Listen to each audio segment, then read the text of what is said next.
The dead were not safe in Victorian London. Not from time, not from decay, and certainly not from the living. By day, the city bustled with horse-drawn cabs, shouting market vendors, and the clink of teacups in parlors. By night, it belonged to shadows, to men who moved silently among gravestones, shovels wrapped in cloth to keep them from ringing against stone. They called them resurrectionists. Men who slipped into cemeteries, not to mourn, but to take. The midnight trade begins. Our story begins in the winter of 1826. A sliver of moonlight cuts through the cemetery gates, glinting on frost-coated grass. 3 men crouch beside a mound barely a day old. Their lantern is shielded with cloth. Its light glows only for them. Their target, a newly buried man, aged 42, whose obituary noted him as otherwise healthy. That meant strong muscles, intact organs, the kind physicians would pay for. The robbers work fast, pushing spades into the cold soil. They dig only deep enough to reach the coffin's lid, prying it open without disturbing the rest. The air is thick with the sweet, sour smell of freshly turned earth. The work is dangerous. A single sound could bring the constable, or worse, an armed mob. The earth could cave in. A nick from a bone saw or a slip on wet clay could send infection through the blood. When the body is lifted free, it's bundled in sacking, the head covered to disguise the features. The earth is tamped flat, the grass carefully smoothed. From a distance, nothing appears disturbed. By dawn, the robbers will be gone, the corpse sold before the city wakes, and the family, standing at the grave with flowers, will never know the man they buried is no longer there. The trade existed for one reason. Medicine was hungry for the dead. Dissection was essential for teaching anatomy, but the law allowed only the corpses of executed criminals, far too few to meet the demand of London's swelling medical schools. Physicians and students needed more. The resurrectionists provided it. Preservation methods, alcohol, careful staging of dissections helped, but nothing matched the pliable limbs and clear tissues of the newly dead. A fresh specimen meant cleaner cuts, more accurate lessons, better trained doctors. Hospitals rarely asked where the bodies came from. The law's silence suited them. No questions meant no records, and no records meant no scandal. For the robbers, the job paid better than most honest labor. And for doctors, it was the difference between guesswork and precision. Both sides knew it was illegal. Both sides knew it was necessary. A resurrectionist's life was lived in constant risk, not just from the law, but from the very people they served. Neighbors who shared ale with them by day might form a mob to hang them by night. Violence was avoided whenever possible. A body snatcher who killed drew too much heat. Most worked for the same reason as chimney sweeps or match girls' survival. Some prowled alone. Others worked in loose crews with lookouts posted at the wall. They carried sacks that could hold a man's body folded tight and shovels cut short to move fast. Every job was a race against the clock. The longer the grave was watched, the lower the price of what lay beneath it. And so they pressed on, night after night. Not heroes, not villains, just men who lived in the thinnest space between the living and the dead. Tools of the trade. The Grave Robber's Toolkit. Under the cover of darkness, Victorian London's resurrectionists moved like phantoms, armed not with weapons or flashy gadgets, but with simple tools of their grim trade. To the untrained eye, they might have looked like laborers or night workers, but tucked into their sacks and belts were the implements of a profession most people refused to even acknowledge. grave robbing wasn't a chaotic affair. It was methodical, efficient. Like any job, it required the right tools. First and foremost, the shovel. But not just any shovel. Resurrectionists preferred short-handled, flat-bladed spades small enough to be concealed, strong enough to slice through wet soil quickly. Speed was everything. A slow digger risked being spotted, or worse, ambushed by a grieving relative or cemetery watchman. The ideal shovel could cut deep with minimal noise, no clangs, no ringing steel. Just the soft whisper of dirt being displaced. Then there was the trowel, used for delicate work near the coffin. Once the grave was open, often only the upper third of it resurrectionists would work quickly to uncover just enough of the lid to access the corpse. They didn't exhume the whole box. That took too long. Instead, they created a tunnel, sometimes diagonal, angled down toward the head of the coffin. This was where the breaking bar came in a heavy iron rod used to pry the lid open. Occasionally, if the wood was rotten or weak from moisture, robbers could simply kick it through with their boots. In older coffins, nails would pop loose with a quiet creak. Newer ones were tougher. But time was always against them, and splintered wood was a common scent in their nostrils. Then came the hook. Small, curved, and brutal in its function, the hook was used to grab the body by the neck or under the arms. It sounds savage, and it was. But remember, speed and concealment were paramount. Pulling the body up by hand was messy and time-consuming. A practiced resurrectionist could loop the hook, haul the corpse from the coffin, and drag it through the tunnel with startling efficiency. Once the body was out, they worked fast. Jewelry, if any, was removed. Clothes were stripped and discarded nearby or burned later. Clothing theft could result in more serious legal charges. Stealing a body wasn't technically a felony, but stealing garments was.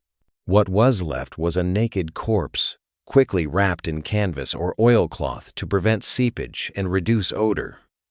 Some used stiff sacks. Others rolled bodies in old rugs or laid them out under firewood on a cart. Creativity was key. Beyond these basics, some resurrectionists carried wax candles or small oil lamps, shielded from the wind by makeshift covers. Lanterns were too conspicuous. Any light had to be faint enough not to draw attention, but just enough to see your hands and the edge of a coffin nail. A few brought chloroform or laudanum, not for their victims, but for themselves. Numbing fear, easing cold, quieting trembling fingers. The dead weren't always still sometimes. A fresh corpse released trapped air or twitched in rigor mortis. Even the most seasoned men were not immune to the horrors of the job. Carts were another crucial part of the process. Some used wheelbarrows, others horse-drawn traps. These were rarely elegant. They rattled, wobbled, and often stank of wet hay and decay. Drivers used indirect routes, moving through alleys and less patrolled roads. A cart full of coal or manure could easily hide a wrapped corpse. For communication and coordination, resurrectionists employed cant slang, as mentioned earlier. This served both as code and camaraderie terms, like cold meat for a corpse, or screws for coffin nails. To outsiders, their whispered conversations sounded like nonsense. To each other, it was a lifeline. And while not a physical tool, knowledge was perhaps the most vital weapon in their arsenal. Knowledge of recent burials, of loose earth versus packed clay, of which cemeteries had active watchmen and which paid theirs poorly. Some kept crude maps and notes lists of names, burial dates, and plot numbers. These were often obtained by bribing cemetery staff or even family members desperate for money. Many carried small knives not for violence, but for cutting through burial shrouds, twine, or sackcloth. Some even used them to slice open stitched mouths, a common practice in embalming that needed to be undone for anatomical study. Interestingly, a few resurrectionists turned to disguise. Some posed as undertakers or clergymen to scout graveyards by day. Others wore long coats and top hats to appear respectable while transporting bodies at dawn. Every item had its place. Every action had a purpose. It was a dirty business, cold, grimy, and full of risk. But for those who mastered their tools and read the night like a map, it could be profitable so long as they kept their nerve. Because the true enemy of the grave robber wasn't just the law or the soil, it was panic. And the man who lost his cool in the graveyard was the one who got caught. Watching the dead, the rise of graveyard security. In the dead of night, as resurrectionists prowled through Victorian graveyards with spades in hand, there were others who watched, some in silence, some with muskets loaded, some perched atop family tombs, waiting for a sound that didn't belong. As grave robbing became widespread, the living fought back not with words, but with stone, steel, and strategy. The first line of defense was the mort safe. These were heavy iron cages bolted over a fresh grave. Picture a lattice of rust-colored bars sunk into the earth, crisscrossing like a prison gate. They weren't decorative, they were deterrents. Some mort-safe designs weighed hundreds of pounds and required winches to remove. In Scotland, where resurrectionism was particularly rampant, mort safes became common sights in both small village cemeteries and urban churchyards. There were also watchtowers, small stone buildings that overlooked the graveyards. Some were simple elevated platforms. Others resembled miniature castles. Armed men were paid to stand vigil over fresh burials, particularly during the first week after death when a body was most valuable for dissection. These guards, often drawn from the local community, kept warm by fire barrels and rotated shifts through the night. Their presence alone was often enough to discourage would-be thieves. And yet, resurrectionists adapted. They studied guard rotations. They learned to work quickly, often targeting the graves of the poor, who couldn't afford morts or paid protection. In response, families began to take on the task themselves.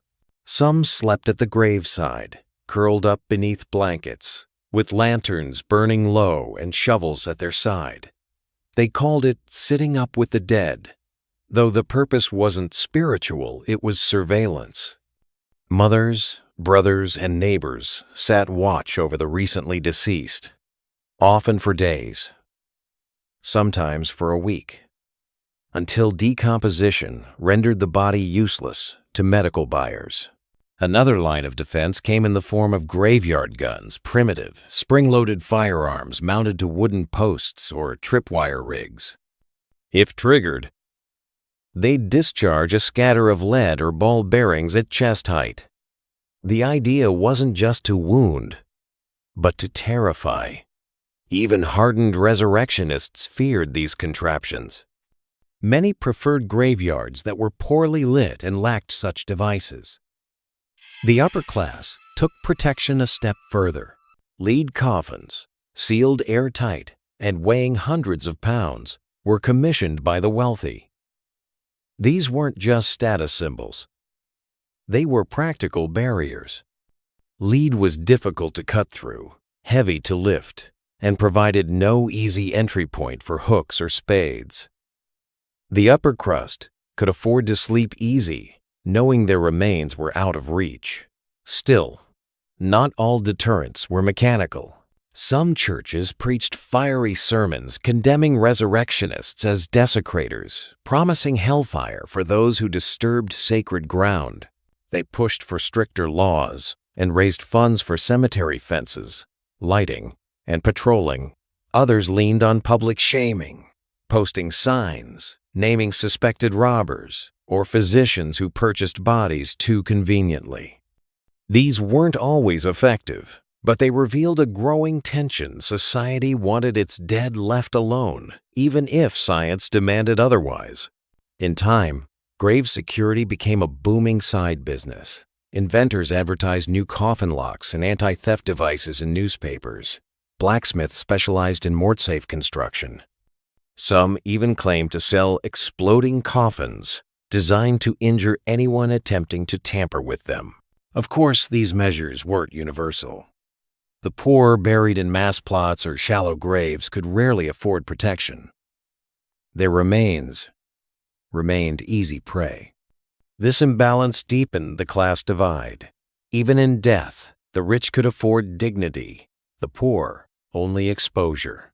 Yet the sheer volume of security innovations tells a story, not just of fear, but of defiance. The people of Victorian London were willing to spend money, lose sleep, and risk confrontation to protect the dead. Because to them, the body wasn't just a shell. It was sacred. It was their final connection to a son, a sister, a child, lost too soon. To have that taken not by time, but by the greedy hands of a resurrectionist was an insult too great to bear. And so the war for the grave continued, one spade against one mortsafe, one night at a time. Anatomy schools and the demand for cadavers. If grave robbers were the supply, the anatomy schools of Victorian London were the unquenchable demand. And without that demand, resurrectionists wouldn't have had reason or profit to dig. But in the name of medical advancement, many doors were left deliberately ajar and many eyes turned quietly away. The 19th century was a golden age for medical science in Britain. Surgeons, once viewed as little more than glorified barbers, were rising in status. New discoveries in human physiology were changing how doctors treated illness, injury, and childbirth. The key to all this progress: the human body, or more specifically, the dissected human body. Dissection wasn't a new practice. It had been done since the Renaissance, sometimes even earlier. But in Victorian London, anatomy schools exploded in both number and prestige. Institutions like Guy's Hospital, St. Bartholomew's, and the Royal College of Surgeons began churning out generations of physicians. Medical students were eager, and tutors were demanding. They didn't want textbooks, they wanted real bodies to teach from. This created a problem. Where were the bodies supposed to come from? Legally, the only corpses available for dissection were those of executed criminals. Since the Murder Act of 1752, bodies of hanged murderers could be dissected as part of their posthumous punishment. It was meant to serve as a deterrent. Death wasn't enough. Your body would be publicly unwrapped and sliced open too. But by the early 1800s, executions were becoming rarer. Enlightenment thinkers pushed for more humane justice systems. Fewer death sentences meant fewer bodies, yet anatomy classes were growing. A single school might need dozens of cadavers each year. Multiply that by every institution in London, and the gap became glaring. Enter the resurrectionists. They weren't just tolerated, they were needed. Medical schools couldn't afford to ask questions. Instructors paid handsomely for subjects, and many didn't care how they'd been acquired. Corpses were brought through back doors, usually in the early hours before lectures. No receipts, no witnesses. Just quiet nods and coin purses exchanged in candlelight. Some physicians even had preferred suppliers, men they trusted for fresh and whole cadavers. The more intact the body, the higher the price. Injured, decomposing, or incomplete corpses fetched less. Resurrectionists quickly learned to prioritize speed and condition. Those who delivered within 24 hours of burial earned a reputation and loyalty. There were middlemen, two body brokers who didn't rob graves themselves but coordinated shipments, paid off cemetery staff, and handled distribution. They ran their operations like clandestine businesses. Some even had price lists: a male adult for 10 guineas, a female for 8, a child for 5. The dead were categorized like livestock.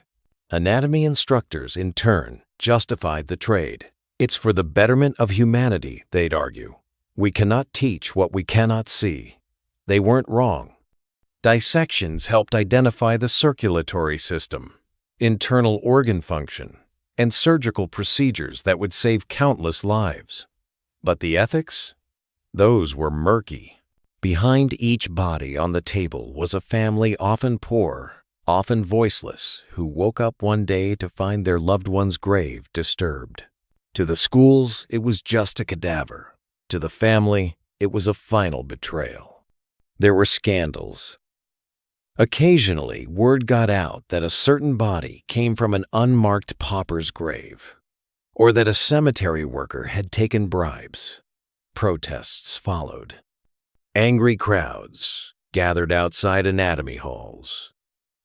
In one infamous case, a dissected woman was identified by a student as someone he knew in life. The press had a field day. Still, the schools pressed on. Some anatomy professors grew nervous, distancing themselves from the procurement process. Others doubled down, hiring private guards to keep their subjects safe from protesters. Eventually, all this pressure came to a head. In 1832, Parliament passed the Anatomy Act, a law that dramatically changed the landscape. It allowed unclaimed bodies, particularly those from workhouses and hospitals, to be legally given to medical schools for dissection. It ended, at least in theory, the need for body snatching. But until that point, for nearly 3 decades, the partnership between anatomy schools and grave robbers remained disturbingly robust. They needed each other. One couldn't advance science without corpses. The other couldn't make a living without a buyer. And so, in the name of medicine, London's dead became currency. Dug up in the dark, examined in the light, and ultimately forgotten by a system that saw their value only after death. A night in the life, a resurrectionist's routine. To the average Londoner, grave robbing seemed like a crime of shadows, murky, mysterious, perhaps even mythical. But for the resurrectionist, it was work. Dangerous, illegal, and grotesque, but still work. And like any profession, it had its rhythms, tools, and unwritten rules. Let's follow a resurrectionist through a typical night. It begins with preparation not in the graveyard, but at a dimly lit tavern or safe house, often located near a hospital district. Resurrectionists didn't work alone. They were part of a tight-knit crew, usually 3 or 4 men with clearly defined roles. There was the lifter, who handled the actual exhumation, the carrier, who transported the body, and the scout, whose job was to keep watch and divert attention if needed. By dusk, they would finalize their target. Sometimes this meant reading the obituaries. Other times, they'd pay small bribes to gravediggers or undertakers to learn when and where someone had been buried, especially someone young, healthy, and recently deceased. The fresher the body, the more it was worth. They dressed like workers, blending in with late-night laborers or delivery men. Their clothes were often dark, loose-fitting, and easy to clean. They carried their tools, spades, crowbars, hooks wrapped in burlap or concealed in carts. Some even brought canvas stretchers or specially designed body-snatching bags made of thick leather. As night deepened and London's streets emptied, the crew would approach the cemetery. They often targeted less guarded graveyards, particularly those on the city's outskirts. Some robbed paupers' plots where security was low. Others, if bold, went after private graves protected by nothing more than a headstone. Their method was quick and efficient, not a full exhumation, but a targeted removal.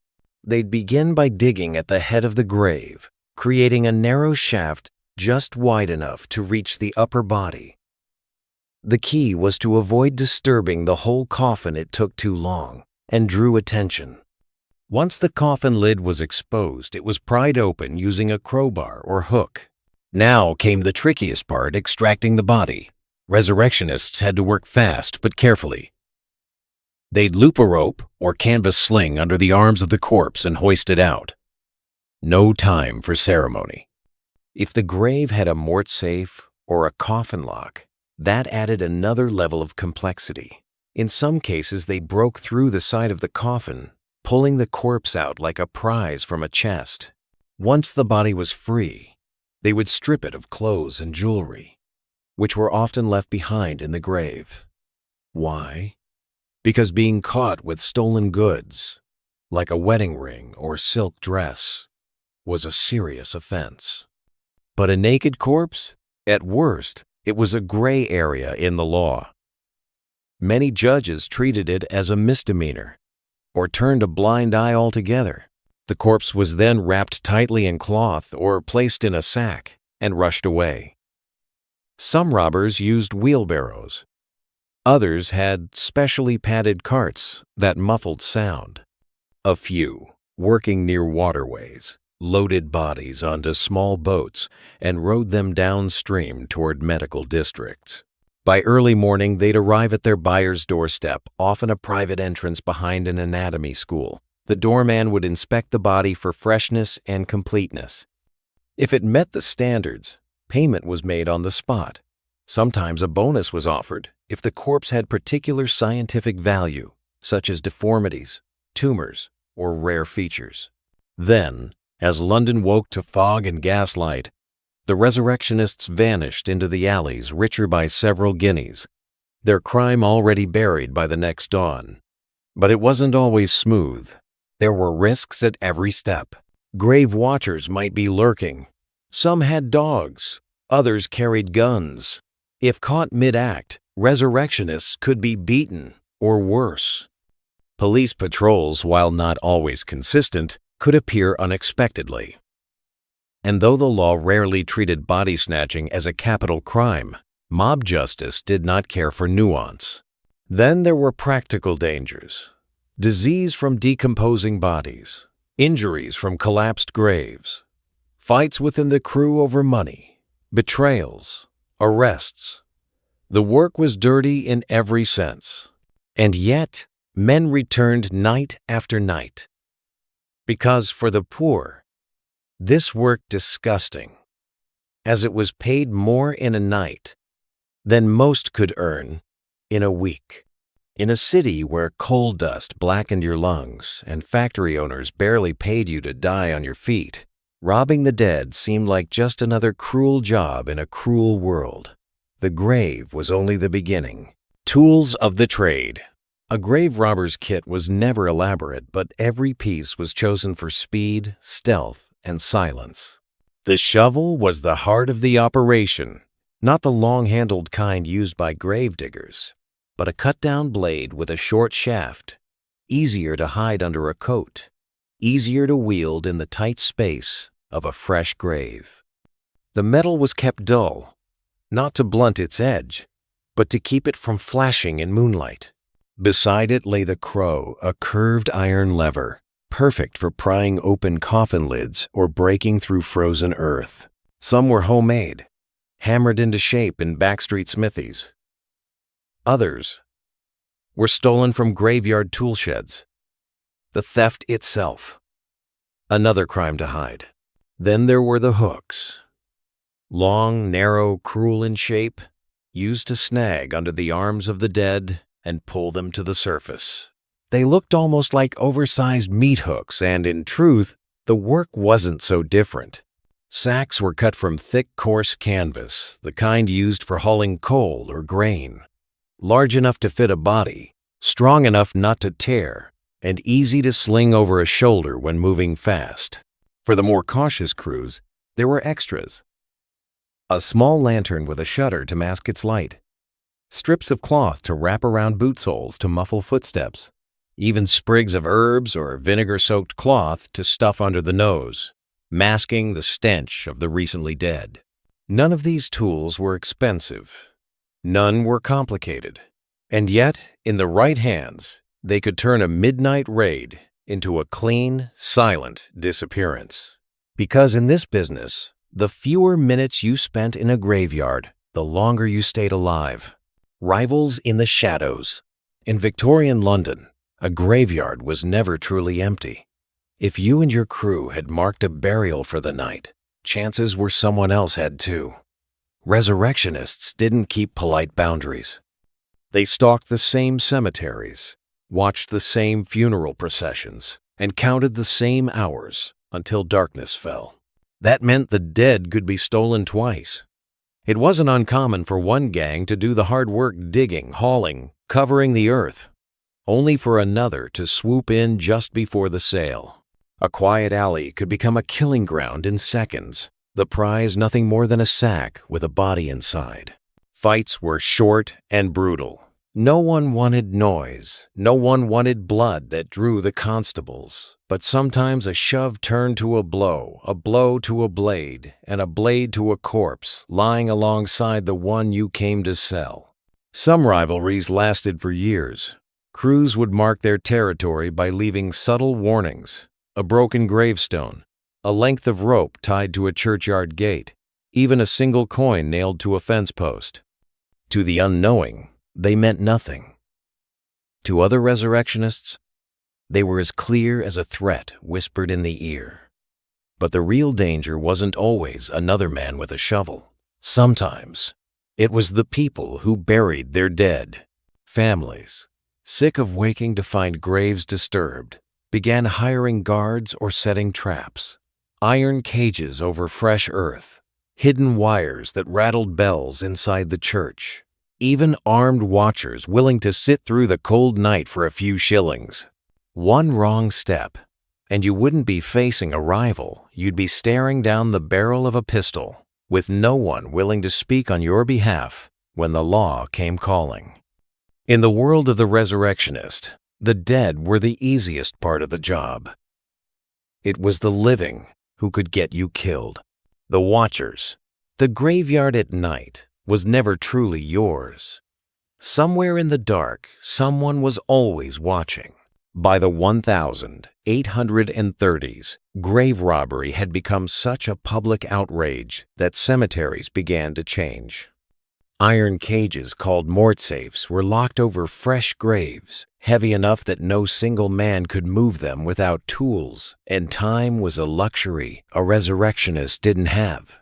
Then came the watchers. Some were hired guards, paid by grieving families to sit by a grave for the first week or two after burial when the body was most valuable. They carried lanterns, pistols, and the authority to shoot first and explain later.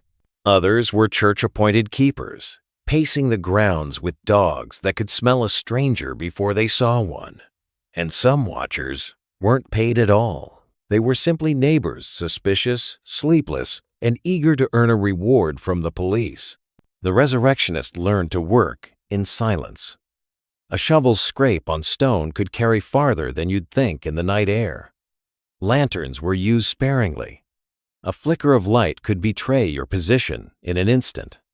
You moved low, slow, and with every nerve tuned to the wind in the trees, the crunch of a footstep, or the sudden metallic click of a gun being cocked. The real terror wasn't being caught in the act.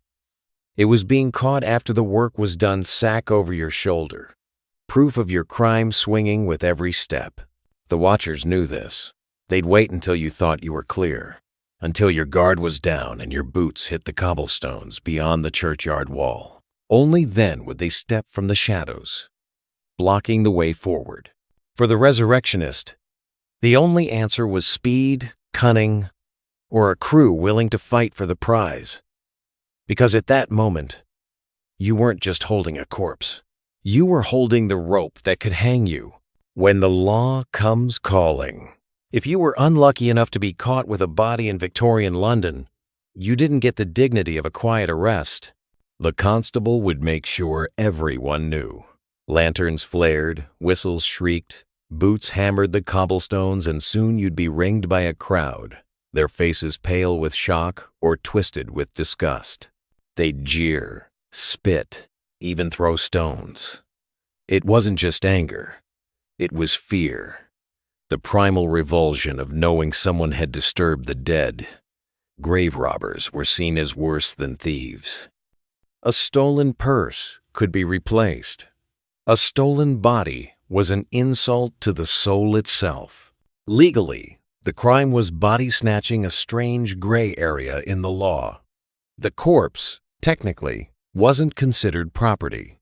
You couldn't steal it in the eyes of the courts. But you could be charged with disturbing a grave, trespassing, or, if the magistrate was in a mood, outraging public decency. The punishment varied. Fines, short terms in prison, sometimes hard labor. But the real sentence came from the streets. Your face would be known. Neighbors would refuse you lodging. Employers would slam their doors. Even those who'd once bought from you would vanish, too nervous to be seen dealing with a man the law had marked. Some resurrectionists slipped back into obscurity after a stint in the cells, working quietly until suspicion faded. Others never recovered. A single arrest could end a career, not because you'd been beaten by the law, but because you'd been erased by society. In this trade, the gallows weren't the only thing to fear. Sometimes, being alive after capture was the slower, harsher punishment. Blood money. For the resurrectionist, the risk was high, but the payout could make a man ignore his conscience. A fresh adult corpse in good condition could fetch as much as 2 or 3 pounds from a medical school in the 1820s. That might not sound like much today, but it was more than a laborer could make in months. The younger the body, the higher the price. Children, heartbreakingly, were valued for their rarity and their use in anatomy lessons. Payment was almost never direct. Professors, mindful of their reputations, rarely dealt with resurrectionists themselves. Instead, there were middlemen, body brokers, who arranged pickups, checked the merchandise, and handed over the coin. It was all done in quiet rooms, far from the lecture halls. No receipts. No questions. Just the feel of heavy coins in your palm and the quick disappearance into the London fog. But the money carried its own weight. Coins earned from grave robbery were sometimes called blood money, not for murder, but for the betrayal of the dead. Some resurrectionists drank their profits away in dingy taverns, as if trying to wash the taste of the job from their mouths. Others spent recklessly, because in this line of work, the future was never certain. Yet greed had its dangers. Take too many jobs, and your name spreads too far. Deliver too many bodies in too short a time, and questions began to whisper through the corridors of the medical schools themselves. Even the surgeons who needed the supply feared scandal. It was a delicate dance. Take enough to live well, but not so much that the law, the public, or your own conscience came knocking. Because in this trade, a man could get rich fast and disappear even faster. The dissecting table. What happened to the bodies? Once a body had been pulled from the ground and spirited through London's narrow back streets, its journey rarely ended in any dignified chamber. It was taken to a wooden slab in a dim gaslit room, the anatomy theater. For the resurrectionist, the task was complete upon delivery. For the surgeons, students, and onlookers of Victorian medicine, the real work had only just begun. These cadavers didn't arrive with paperwork. No ledgers recorded their names, no formal acknowledgments were made. A knock at a side entrance, a curt nod from a porter, and the shrouded form would be dragged inside, sometimes still damp from the grave. Clothing was stripped away and destroyed. Names, if ever known, were left unspoken, and the dead became anonymous tools for instruction. London's teaching hospitals, from St. Bartholomew's to Guy's and St. Thomas's, had a constant winter appetite for fresh subjects. Executed criminals could only provide so many, and the medical lecture season waited for no one. Grave robbers bridged that gap, and while the law publicly frowned on the practice, its enforcement was often conveniently lax. Surgeons needed bodies. Without them, surgical skills stagnated. With no refrigeration, preservation was crude cool cellars, vinegar, sawdust to catch fluids. A corpse had a working life of perhaps a week before rot made precise dissection impossible. Classes were hastily arranged, and when the hour came, the subject was laid out on the table, a plank with a drain at one end and a bucket beneath. Students crowded around in tiers, some standing on benches to glimpse the work. The instructor began with a deliberate cut chest, abdomen, limbs unpeeling the body in ordered layers. The atmosphere was anything but reverent. Conversations overlapped, jokes were traded, and the air grew thick with heat, carbolic acid, and the sweet sick scent of decay. Pairs or small groups shared a body, carving away over days until little remained but bone. For many, it was the first tactile meeting with mortality. The grain of tendon, the pale lobes of the lung, the slick density of the liver. Mistakes were inevitable. Once an organ was damaged, it could not be replaced. But the dead did not protest, and the living learned. Some students avoided asking where the bodies came from. Others guessed and shrugged. A few troubled by faith or sensibility refused entirely, writing later of trembling hands and vivid nightmares. When the teaching was done, the remains did not return to any family.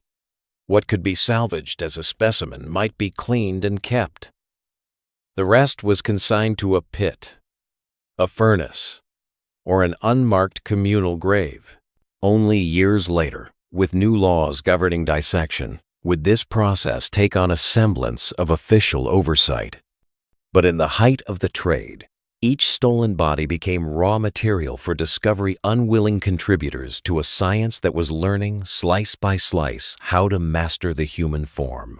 When things went wrong, caught in the act, for every digger who melted back into the fog unseen, another found himself trapped under the beam of a lantern. Body snatching was a gamble. When it failed, the reckoning was swift. All it took was a slip, the flare of a lamp too high, the scrape of metal on the coffin, a cough carried on cold air. By the late 1820s, Londoners were already bristling with suspicion. Parish graveyards were no longer the quiet sanctuaries they once were. They were patrolled by sextons, with pistols, constables on rotation, and neighbors who had formed their own watch committees. One notorious capture occurred in 1827 at St. George's, Bloomsbury, when a trio of diggers cracked open a coffin only to be startled by a dog's bark. The night watch descended. 2 fled. The third was seized, his coat torn, mud caked to his arms, and hauled before the constable to the jeers of onlookers. The law occupied a gray area. English courts did not recognize a corpse as property, so theft did not strictly apply. Charges often came under trespass, public nuisance, or theft of any possessions buried with the body. Judges sometimes stretched these statutes to satisfy public fury. Sentences varied from fines to months in prison to years of hard labor aboard the disease-ridden hulks anchored on the Thames. But the harshest punishment often came from the crowd. Mobs beat captured robbers, dragged them through streets, or locked them in morte-safe cages overnight as a warning. In Whitechapel, a man suspected of stealing from his grandmother's grave suffered precisely that fate. Betrayal was as dangerous as detection. Faced with a cell, some resurrectionists named accomplices to save themselves. Even staff within teaching hospitals occasionally turned informant when public attention grew too hot, severing ties with those they'd quietly paid the week before. The paranoia bred false arrests. A mourner lingering too long after sunset, or a passerby carrying a shovel, might be seized before explanations could be heard. Yet the work went on. As long as someone was willing to pay, many returned to the graveyard after punishment, spade in hand, knowing the next moonlit dig could as easily end in coin as in capture. The public's rage, moral panic, and media frenzy. By the height of the trade, the fear of body snatching had swollen into a collective obsession. It was no longer whispered in alehouses. It filled sermons, council halls, and the columns of the press. Newspapers found the subject irresistible. Sensational titles warned of fiends of the night and the traffic in the dead. Stories lingered on macabre details. Coffins wrenched open, limbs protruding from sacks, sextons bribed into silence. Public meetings demanded stronger protection for burial grounds, while angry letters to Parliament accused leaders of cowardice. To Victorians, the grave was sacred, a final shelter for the weary. The notion that this sanctuary could be violated for profit unsettled not only the living, but the imagined fate of the soul. In some churchyards, families paid for cast-iron coffins or heavy stone slabs. Wealthier mourners ordered spiked cages over fresh graves. In poorer quarters, neighbors took turns watching the cemetery gates, sometimes with clubs or pistols. The press fed the unrest. Any disturbed grave was attributed to the ghoul trade, whether the culprit was a thief, a fox, or frost heave. Popular caricatures painted surgeons as bloated misers cutting for gold, their hands guided by grinning diggers. When the scandal of Burke and Hare's murders erupted in Edinburgh, where two men had skipped the digging altogether and supplied bodies straight from the living, the distinction between grave robber and killer evaporated in the public mind. Surgeons protested their innocence, but the link was fixed. In the eyes of many, anatomy theaters thrived on misery and desecration, and their students were trained on stolen flesh. The storm eventually forced lawmakers to act. New legislation opened hospital mortuaries and workhouse wards to the teaching schools, providing a legal if morally complex supply. Grave robbing dwindled, but suspicion lingered. Even decades later, some families still planted iron over the graves of their dead. The resurrectionists vanished into history, yet their shadow stretched long over medicine. The public's fury had not only ended a trade, it had altered the nation's relationship with death itself. The end of an era. The Anatomy Act and the decline of resurrectionists. By the early 1830s, the cracks in the grave-robbing trade had grown into gaping fissures. Resurrectionists who once worked under the cover of night with confidence now found themselves glancing over their shoulders at every turn. What had once been an illicit but tolerated service had become a national scandal, one that touched nearly every stratum of Victorian society. And then, in 1832, everything changed. The Anatomy Act didn't just appear out of nowhere. It was the product of decades of unrest, public fury, and political discomfort. Parliament had long been aware of the body shortage in medical schools, but for years they had turned a blind eye to how that shortage was addressed. So long as the medical field advanced and the scandals remained relatively quiet, few saw the need to intervene. But the Burke and Hare murders, coupled with dozens of grave-snatching incidents across England, made inaction impossible. The Anatomy Act of 1832 was straightforward in its core purpose: to provide a legal and regulated supply of bodies to anatomy schools. It allowed for the use of unclaimed corpses most often those who died in poorhouses, hospitals, or prisons, to be turned over for dissection. The logic was clear, if cruel. If a person had no one to claim them in death, their body would serve society in a final act of usefulness. The act effectively killed the grave-robbing trade. With a steady stream of legal cadavers now available, the demand for fresh bodies obtained illegally dropped off almost overnight. Anatomy professors no longer needed to turn a blind eye or deal with shady resurrectionists under cover of darkness. The back-alley handoffs, the bribes to sextons, the midnight digs, it all began to fade into memory. For resurrectionists, it was a devastating blow. Many had built their livelihoods on the trade, and though few would mourn them, their sudden disappearance from the economy was felt in its own odd way. Some tried to adapt, turning to other forms of petty crime, while others simply vanished into obscurity. The younger ones may have found work in other laboring trades, but for the older, more notorious figures, the end of grave robbing marked the end of relevance and income. Interestingly, not all surgeons celebrated the change. While the Anatomy Act made bodies more accessible in theory, in practice, it introduced layers of bureaucracy. Paperwork was required. Registers had to be signed.